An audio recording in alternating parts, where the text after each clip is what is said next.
Para sa mga ang itaas na talukap ng mata ay nakalaylay at nakalaylay, ituturo ko sa iyo ang isang paraan na hindi mahalaga kahit na mayroon kang trigonal na mga mata.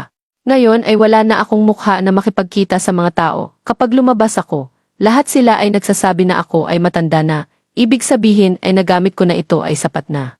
Kung ang iyong mga talukap ay hindi masikip, ang iyong mga talukap ay maluwag, at ito ay dapat mong hanapin sa araw phone so I bought it with the mood of testing it very simple to use and kahit gaano katigas ang eye bags, natutunaw. Makintab ang balat at mukhang mas bata. Kung ang iyong eye bag ay mahaba, malaki at lumubog, tiyak na kailangan mong subukan ito ng isang beses pagkatapos ng 1 linggo ng paggamit.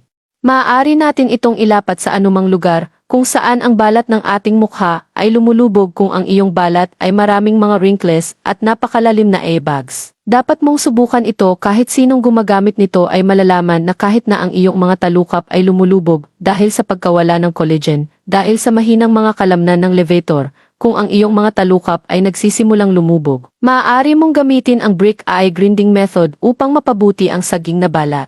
Na espesyal na binuo para sa mga nasa katanghaliang gulang na kababaihan na may isang autologous collagen na tumutulong sa pagpapatibay ng balat kahit na ikaw ay nasa iyong 40, 50 o 60. Kung ang iyong mga talukap ay lumubog, subukang ilapat ito ay talagang mahusay, diretsong tumama sa mga kulubot sa mukha, kahit na ang mga kulubot sa mga sulok ng mga mata, mga kulubot, at mga kulubot sa sulok gamitin ito sa iyong bibig, hindi alintana kung ikaw ay may dry skin.